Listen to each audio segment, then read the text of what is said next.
ஒரு வசன தியானத்துக்கு நேராக நாம் கடந்து செல்வோம். ரோமருக்கு எழுதின நிருபம் 8ஆம் அதிகாரம் 25வது வசனம், பக்கம் 216 புதிய ஏற்பாட்டின் புஸ்தகத்திலே. இங்கே வேதம் இப்படியாய் சொல்லுகிறது: நாம் காணாததை நம்பினோமாகில் அது வருகிறதற்கு பொறுமையோடு காத்திருப்போம். அருமையான தேவச்சனமே, இன்னைக்கு உலக பிரகாரமான ஒலிம்பிக் போட்டிகள், தேசத்துக்கு தேசம் இருக்கக்கூடிய போட்டிகள், ஒரே தேசத்தில் டிஸ்ட்ரிக்ட் இருக்கக்கூடிய போட்டிகள். ஒரு விளையாட்டு போட்டிக்கு ஒரு டேட் அறிவிக்கிறான், கரெக்டுங்களா? ஒலிம்பிக்னு ஒரு 4 வருஷத்துக்கு பொறுத்து இன்னைக்கு நெதர்லாண்டு நடக்க போகுது அப்படின்னு போட்டி அறிவிச்சிட்டான். அறிவித்த மாத்திரத்தில் அந்தந்த தேசங்கள் அவங்க எதெல்லாம் தேர்ச்சி பெற்றிருக்கிறாங்கன்னு சொல்லி விளையாட்டுத்துறை பார்க்குது. எப்பா, இந்த வருஷம் பேட்மிண்டன்ல இந்தியாவில் புதிய வீரர்கள் உருவாகியிருக்கிறாங்க, அவங்கள ட்ரைனிங் கொடுங்க. இப்போ இந்த ட்ரைனிங் கொடுக்கும் போது என்ன நடக்குதுன்னு கேட்டிங்கன்னா, உடம்புக்கு எவ்வளோ வெயிட் இருக்கணும், அவன் என்ன சாப்பிடணும், எவ்வளவு நேரம் தூங்கணும், எவ்வளவு பிராக்டிஸ் எடுக்கணும் என்பதை வகையறுத்து அந்த குறிப்பிட்ட நபரை என்ன பண்றாங்க, பெர்ஃபெக்ட் பண்றாங்க. உண்டா இல்லைங்களா? ஒன்றும் நம்ம ஸ்கூல் பசங்க படிக்குது, ordinary, quarterly, mid term, half yearly வரைக்கும் இருப்பதை காட்டிலும் ஆனுவல் எக்ஸாமுக்கு அந்த குழந்தையோட தாய் கூட முடித்திருந்து அதுக்கு கற்றுக் கொடுத்து அதை படிக்க வைக்குது. இதெல்லாம் எப்படி இருக்கு? இயற்கை. இப்போ ஆண்டவருடைய வார்த்தை மிக தெளிவாய் நமக்கு சொல்லுகிறது, உலக வாழ்க்கையில நீங்க இவ்வளவு உங்களுடைய பெர்ஃபெக்டா கொண்டு வரீங்க, ஆனால் வேதத்தின்படி நாம் காணாததை நம்பினோமாகில், கிறிஸ்துவ யாரும் நீங்களும் பார்க்கல, நானும் பார்க்கல, பட் அவருடைய மகிமையை உணர்கிறோம். நாம் வளர்ந்து வருகிறதை கிறிஸ்துவுக்காக நாம் சாட்சியாய் சொல்லிக் கொண்டிருக்கிறோம். தேவஜனமே, நீ கண்டதையும் நீ சாட்சி சொல்லுவது, இந்த பூமியில நீ உயிரோடு இருக்கிறத சொல்லிட்ட. உங்க சாட்சியை உயிரோடு இருக்கிறதுனால நீ சொல்லிட்ட. ஆனா இப்போ உனக்கு சாட்சி சொல்ல முடியாது. எது ஒண்ணு இருக்கு? காணாத அந்த பரலோகம். இப்படி சொல்லலாம், நான் போவேன், நான் போவேன், நான் போவேன் வேணா சொல்லலாம். போயிட்டேன்னு நீங்க வந்து திரும்பி சொல்ல முடியுமா? யாராவது ஒரு மனுஷன் அப்படி யாராவது இருக்கிறாங்க பிறந்து? யாராலையும் சொல்ல முடியாது. நம்பிக்கையே சொல்ல. நல்ல வேதம் வந்து ரொம்ப தெளிவுள்ள ஒரு நீரோடையை போன்றது.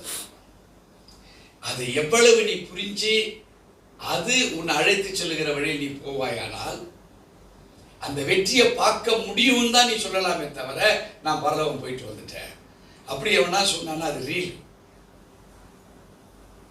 யாராவது சொல்றாங்கன்னு நீங்க, நான் பரலோகம் போயிட்டு வந்தேன், நேற்று ஆண்டவர் நைட் என்னை கூட்டிட்டு போனாரு, தயவு செய்து சேவச்சனமே அப்படிலாம் சொல்ல முடியாது.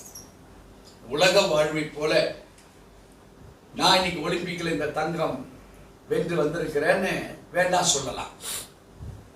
ஆனா காணாதது ஒன்று இருக்கு, அதை வெல்வது என்பது எங்க இருக்குங்கிறத நீங்க இப்ப புரிஞ்சுக்கிட்டீங்கன்னா உங்க லைஃப் ஸ்டைல் ஆகும். இப்போ வேதம் சொல்லுகிறது பாருங்க, மறுபடியும் அதை வாசிக்கிறேன். நாம் காணாததை நம்பினோகமாகில் அது வருகிறதற்கு பொறுமையோட, இதுதான் இதுக்கு ரிசல்ட்.